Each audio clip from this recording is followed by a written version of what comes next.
most emotional person in the room controls everybody else, because you got to respond to their emotions one way or another. You know, if we had a third person in this room throwing a temper tantrum and denouncing us both as Satanists or communists or something like that, we couldn't ignore him. We'd have to deal with his emotional tantrum rather than an intelligent conversation. So the most irrational person in the room sort of dominates, especially if they're claiming that Martians are putting poison gas through the keyhole, you know. Did the good Dr. Leary have any conspiracy theories?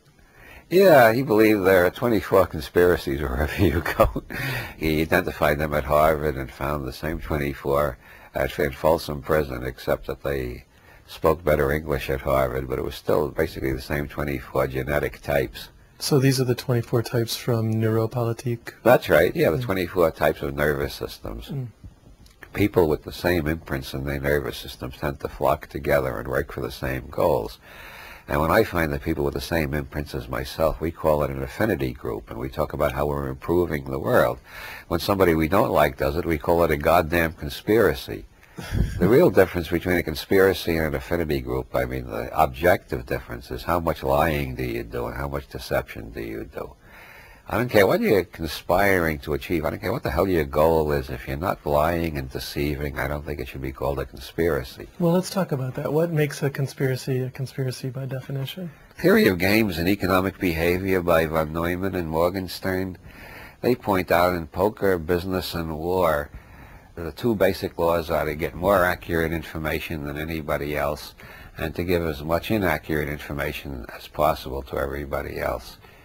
And you can see how that works in business. Private detectives who are always solving murders on television, in real life they spend most of their time stealing secrets from one corporation for another corporation to beat them and getting the product on the market sooner. That's what most private detectives work at. It's industrial espionage. They got to know more than the competition, and in war that's what intelligence is all about.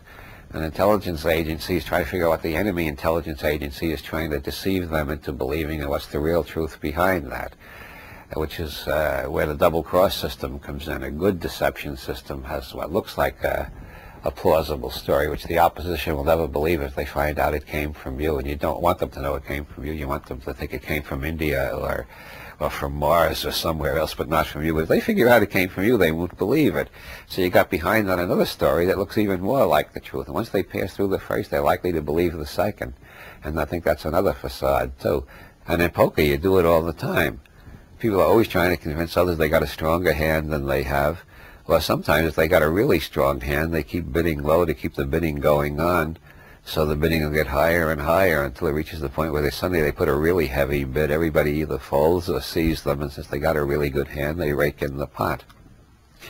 So the definition of a conspiracy is what von Neumann and Morgenstern call the basic laws of zero-sum games, which is make the other players believe things that aren't true and try to find out for yourself what really is true.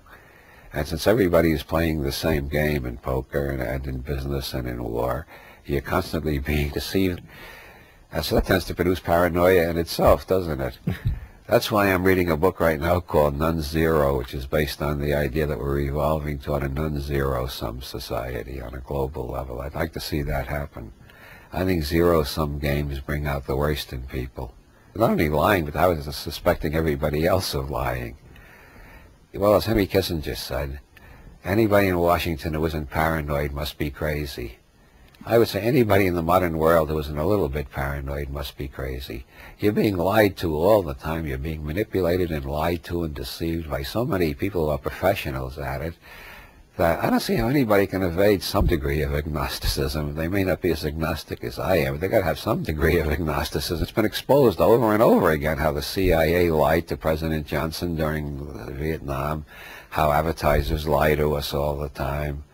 They put things on the ballots in California that have titles that are the exact opposite of what the law would do if the voters were dumb enough to vote for it.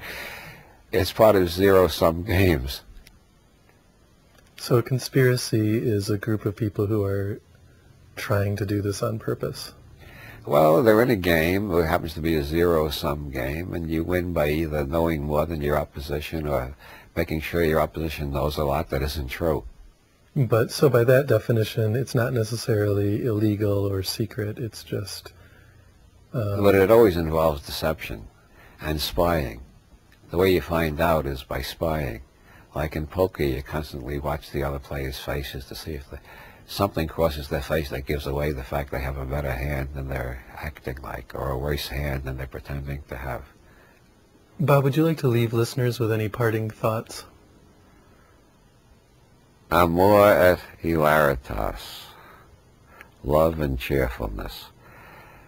And when you think of amor, think of Richard St. Victor saying, Ibi amor ubi oculus est, where there is love, there is correct vision. And when you think of hilaritas, or cheerfulness, think of Gemisto Plathon. Gods can be recognized by their cheerfulness.